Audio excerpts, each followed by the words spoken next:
नमस्कार दोस्तों, स्वागत है आपका हमारे channel Euro care doctor Mukesh Kumar Vijay पर, जहां हम आपको स्वास्थ्य से जुड़ी हर जानकारी सीधी, सरल और सीधी भाषा में देते हैं। आज हम बात करेंगे एक ऐसी स्थिति के बारे में जिसके बारे में अधिकतर लोग खुलकर बात नहीं कर पाते हैं। जी हाँ, वेरिकोसिल। ये क्या है, क्यों होती है और इसका इलाज क्या है, इसका हम डिटेल में बात करेंगे। चलिए बात करते हैं वेरिकोसिल के बारे में।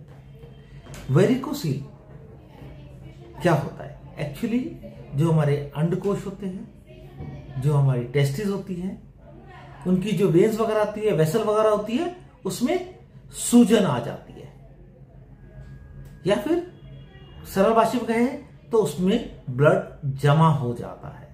पूरा ब्लड जो आ रहा है वो वापस नहीं जाने की वजह से उन नसों के अंदर ब्लड जमा रह जाता है, जिसे हम वेरिकोसिल कहते हैं।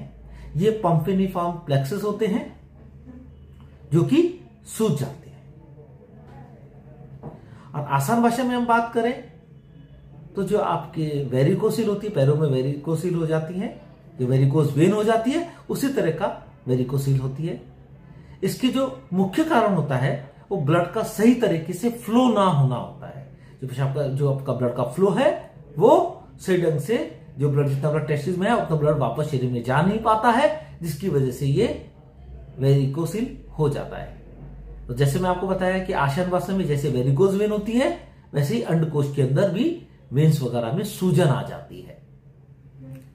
तो ये समस्या आमतौर पर कॉमनली तो बाईं तरफ, मतलब लेफ्ट साइड के अंदर ही पाई जाती है, क्योंकि वहां की नसों की जो संरचना है, जिनकी जो बनावट है, उसकी वजह से ये बाईं तरफ में ज्यादा पाई जाती है कंपेरेटिवली राइट साइड के अंदर। क्योंकि जो राइट साइड की वेन्स हैं वो आपकी सीधा वेना का जो मेन वेसल्स है उसमें खुलती है, और लेफ्ट साइड की जो हमारी वेसल्स है टेस्टिस की, जो वेन्स हैं, वो जाके टेस्टिस की जो अपना किडनी होती है, किडनी की जो वेसल्स होती है, जिसे रीनल वेन कहते हैं, उसके राइट एंगल पे खुलती है, जिसकी वजह से इनके अंदर वेरिकोस वेन होने का चांस ज्यादा होता है, जिसे वेरिकोसिल भी कहते हैं। अब ये होता क्या है, हमारे शरीर में जितनी भी नसें हैं, जितनी भी वेन्स हैं, सबके अंदर छोटे छोटे वॉल्व होते हैं जो खून को सही दिशा में जाने में मदद करते हैं, ताकि खून वापस उस ऑर्गन की तरफ नहीं आए, वो सीधा हार्ट की तरफ चला जाए।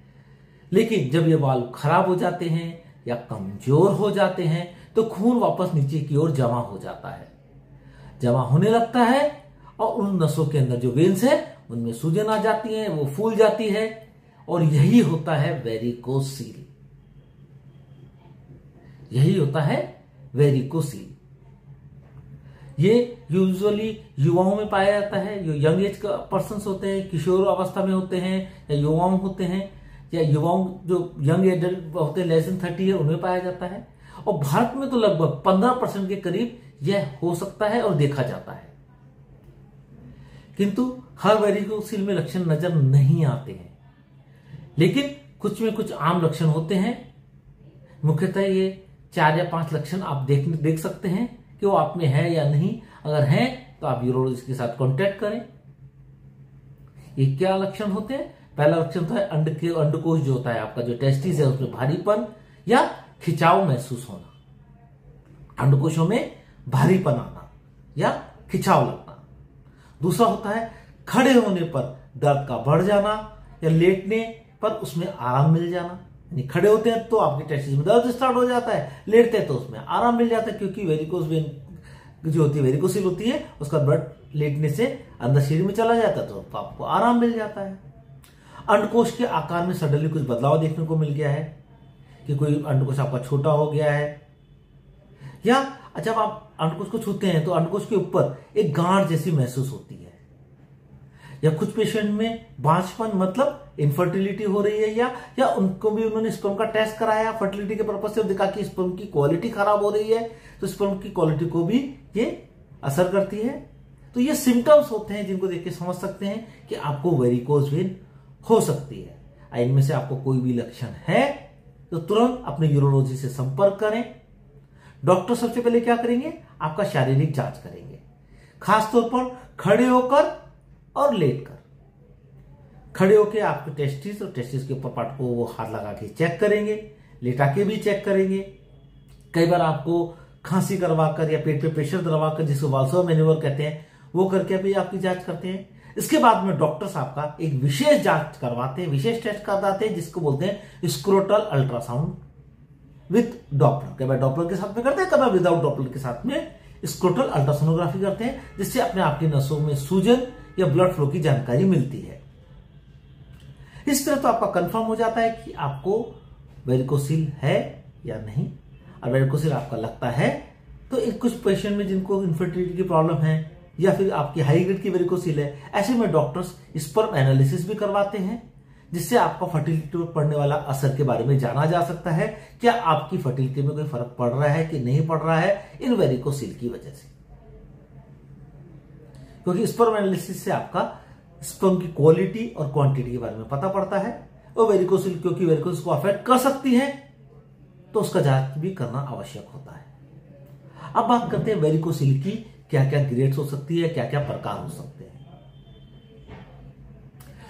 ग्रेड या प्रकारों में बात करेंगे तो मेनली हम दो चीजों के बारे में बात करेंगे। फर्स्ट तो हम ग्रेड के बारे में बात करते हैं कि आपकी जो वेरिकोसिल है, जो आपकी सूजन कितनी है और कितना आपके ऊपर इफेक्ट दिखा रहा है, क्या आप उससे महसूस कर पा रहे हैं कि नहीं कर पा रहे हैं। तो कई सारे फैक्टर्स होते हैं जिनके ऊपर हम लोग पता करते हैं कि आप कौन सी ग्रेड की वेरिकोसिल है। सबसे पहले तो बात करते हैं 0 ग्रेड वेरिकोसिल, जिसे हम सब क्लिनिकल वेरिकोसिल भी कहते हैं। जब वेरिकोसिल को जब देखने में या डॉक्टर साहब का चेक करते हैं तो किसी तरह का कोई पाल्पेशन में चेक करने में, जो पाल्पेट करके चेक करते हैं फिजिकल एग्जामिनेशन में, तो किसी तरह की वेरिकोसिल फील नहीं होती है। लेकिन आपने जब हम उसको अल्ट्रासोनोग्राफी कराते हैं, देखते हैं कि वाल्सोवा मैन्यूवर करने यानी खांसी वांसी देने से थोड़ा सा वेरिकोसिल फूल जा रही है, आपकी वेन्स से फूल जा रही है, तो उसे हम सब क्लिनिकल वेरिकोसिल या ग्रेड 0 बोलते हैं। 2 नंबर पे होता है ग्रेड 1 वेरिकोसिल। ये सबसे हल्का रूप होता है वेरिकोसिल का, कि नसों में सूजन सिर्फ तभी महसूस होती है जब आपका जो वेन्स है, जब मरीज जोर से खांसता है, खूब जोर से पेट में प्रेशर देता है या वाल्सोवा मैन्यूवर करता है, तो ये वेन्स फीलिंग आती है, पाल्पेशन के तौर पे फील होती है, तो इसे ग्रेड 1 वेरिकोसिल कहते हैं। यूजुअली तो ये आपके स्वास्थ्य के ऊपर कोई प्रॉब्लम नहीं करती है, ये आंखों से भी नहीं देखी जा सकती है। तो इन वेरिकोसिल को हम लोग यूजुअली फॉलोअप के लिए बोलते हैं। इसमें किसी तरह का ट्रीटमेंट, ऑपरेशन की जरूरत नहीं पड़ती है। लेकिन जब हम जांच करवाते हैं, फर्टिलिटी टेस्ट कराते हैं, उसमें कोई प्रॉब्लम हो तो फिर हमको वेरिकोसिल को ट्रीटमेंट के बारे में सोचना पड़ता है। अब बात करते हैं ग्रेड 2 वेरिकोसिल के बारे में। ग्रेड 2 वेरिकोसिल क्या होती है, क्योंकि ग्रेड 1 के लिए किसी तरह इलाज की जरूरत नहीं पड़ती, पर ग्रेड 2, 3, 4 के अंदर हमको इलाज की जरूरत पड़ सकती है। तो ग्रेड 1 में मैंने जैसे आपको बताया, आपको केवल जस्ट मॉनिटरिंग की जरूरत है, किसी तरह के इलाज की जरूरत नहीं है। अब बात करते हैं ग्रेड 2 वेरिकोसिल। जब नसें थोड़ी ज्यादा सूज जाती हैं, जब डॉक्टर्स आपका चेक करते हैं, जब फिजिकल एग्जामिनेशन करते हैं, पाल्पेशन करके उनको अंगुलियों से आपका टेस्टिस के ऊपर जब चेक करते हैं, तो उनको ये वेरिकोसिल महसूस होती है और ये आंखों से साफ ढंग से दिखाई नहीं देती है। लेकिन पाल्पेशन करेंगे तो इजीली वो हमको फील होती है, तो ये ग्रेड 1 वेरिकोसिल होती है। इसमें यूजुअली आपको हल्का दर्द हो सकता है या भारीपन महसूस हो सकता है, लेकिन इसमें बहुत ज्यादा पेन नहीं होता है। अब बात करते हैं ग्रेड 3 वेरिकोसिल क्या होता है। ग्रेड 3 वेरिकोसिल में क्या होता है, जब बाहर से दिखते हैं आपको बड़ी बड़ी वेन्स क्लियरली टेस्टिस के ऊपर नजर आने लग जाती हैं। उसको हम हाथ दे के चेक करते हैं तो हमको बहुत आसानी से ये वेरिकोसिल, बहुत सारी वेन्स आपको हाथ में फील होने लग जाती है। और जब अल्ट्रासोनोग्राफी करते हैं तो उनकी भी कुछ ग्रेडिंग के हिसाब से वो क्लियर कट बता देते हैं कि ये आपको ग्रेड 3 वेरिकोसिल्स है। इसमें आपको दर्द, भारीपन, कभी कभी जो आपका अंडकोश से टेस्टिस छोटा होना, सिकुड़ने की शिकायत भी आ सकती है, क्योंकि उसमें कंटिन्यू टेम्परेचर ज्यादा रहता है, तो उसकी वजह से टेस्टिस छोटा होना स्टार्ट हो सकता है। इसमें अक्सर इलाज या सर्जरी की जरूरत पड़ती है, क्योंकि ऐसे जो ग्रेड 3 होता है उसके अंदर आपकी स्पर्म क्वालिटी भी पुअर होना स्टार्ट हो जाता है, क्योंकि अंडकोश जो टेस्टिस है हमारे शरीर ने भगवान ने बाहर बनाया है, क्योंकि इसका टेम्परेचर 1 डिग्री कम चाहिए। आप कंटिन्यू इसके वेन्स भरी रहेंगी, ब्लड रहेगा तो टेम्परेचर बढ़ जाता है और क्वालिटी ऑफ स्पर्म भी खराब होता है। और 4 नंबर पे होता है ग्रेड 4 वेरिकोसिल। ये बहुत सीवियर लेवल की प्रॉब्लम होती है। इसमें एनलार्जमेंट बाहर से तो दिखती ही है, पाल्पेबल के तरफ भी आपको ऐसा लगता है जैसे किसी वर्म्स होते हैं, जो कीड़े होते हैं लंबे लंबे कीड़े, तो उनका कोई गुच्छा अंदर है। फिजिकल एग्जामिनेशन के अंदर क्लियर कट एक गुच्छा जैसा लगता है, जैसे वर्म का एक प्लंक वहां पे है। और यूरोलॉजी करके तो हमको पता पड़ता ही है। इसमें आपका यूजुअली फर्टिलिटी बहुत ज्यादा इफेक्टेड हो जाती है और स्पर्म की क्वालिटी खराब हो जाती है कंपेयर टू जो लो ग्रेड है। तो इस तरह से हम देखते हैं कि ग्रेड 0 क्या है, 1, 2, 3, 4, इसको हमने डिटेल में बात किया। अब दूसरी बात होती है, दो तरह की वेरिकोसिल होती है। एक तो प्राइमरी वेरिकोसिल, जिसे हम इडियोपैथिक वेरिकोसिल भी कहते हैं। ये यूजुअली आमतौर पर 90% वेरिकोसिल प्राइमरी वेरिकोसिल होती है, क्योंकि उनके अंदर ऑटोमेटिक किसी भी अन्य के जो कारण के उनके जो वाल्व होते हैं वेन्स के वो खराब हो जाते हैं और यूजुअली ये बाईं तरफ में देखी जाती है। और नसों की बनावट में कमजोरी की वजह से यंग एज पेशेंट जो युवा होते हैं हमारे, उनमें ये देखा जाता है और ये बाईं तरफ ही मोस्टली देखी जाती है। दूसरे नंबर पर होता है सेकेंडरी वेरिकोसिल। सेकेंडरी वेरिकोसिल क्या होता है? सेकेंडरी वेरिकोसिल के अंदर आपका किसी रोग की वजह से किसी टेस्टिस के अंदर वेरिकोसिल डेवलप हो जाती है। ये यूजुअली हम देखते हैं दाईं तरफ ज्यादा पाई जाती है। तो ये तो हो गई ग्रेड्स और टाइप्स के बारे में, कैसे उसको डायग्नोज करते हैं। अब इसका ट्रीटमेंट क्या है? वेरिकोसिल ट्रीटमेंट के लिए हम यूजुअली सर्जरी की जरूरत पड़ती है।